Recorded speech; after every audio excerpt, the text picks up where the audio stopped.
Hey guys, what's up? It's the Slurpee Maker. If you haven't realized, many people realizing that you are now looking very successful in the future, well, you should come to that realization, because that's realizing that these people have realized you. Now, it might be a bunch of words mixed together, but that's like literally revisiting the Constitution for anything that we have. Let's say there's ICE protests, the Constitution revisited. Let's say Pajit is a huge thing that we can utilize and crucify.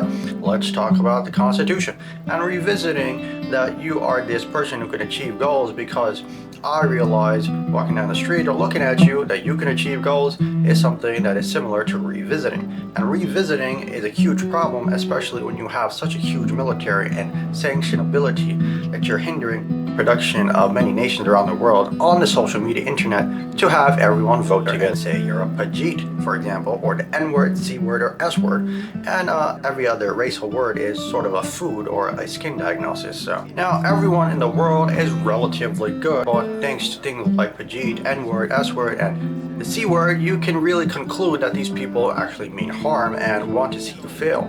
Thanks to capitalism and democracy, you can't really pursue a future without making sure that you are this person not to be messed with. The government's taken into a sanction level and global military nuclear threat level, so you can't really make sure that your position of wherever ambition that you have is going to be pursued. So what can you do about it?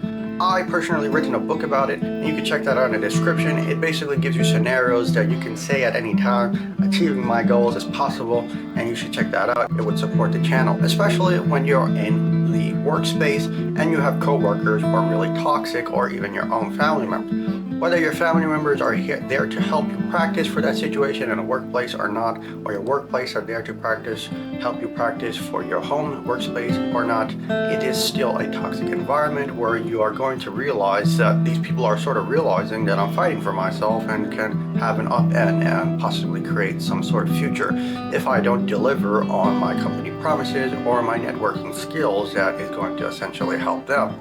So this huge problem here is that we can do whatever we want, but the sort of interest that America finds out when these nations use social media to connect to each other and start competing with the USA, because we know the American anti-competitive policy is such that everyone has to invest in the USA, otherwise no one's going to get some.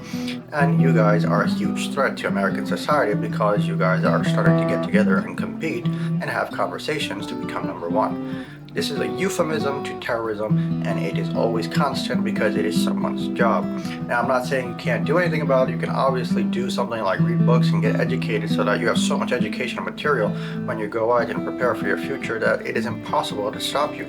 But at the same time, there are many more educated people using the internet to learn about many things and connect even faster. So it is a good idea to check out my book and really figure out how you can say, I can get some whenever I want, and even if it is such a churlish and harsh as stringent word clause or syntax that you're using to make me say that I won't be getting some. If you're fighting for yourself every day, it looks more like that you're trying to achieve your goals, and that means that I woke up this morning and I tried to write down my future plans for the year, and woke up and decided to have a walk, but that walk really didn't get me anywhere because of everyone voting together, like the N-word, C-word, S-word, and a P-word, or Pajit, and these things I've all agreed to, so it is sort of terrorism that everyone on social media has agreed to. Nonetheless, the women in power who are feminists, who are less likely to receive these racial derogatory terms, are going to be impregnated by the majority white men in the USA, and back there defaming of Indian culture and Chinese culture, and we know that because it's on the news and it's called America's Interest. If you like this video, hit that like and subscribe, and I'll see you in the next one.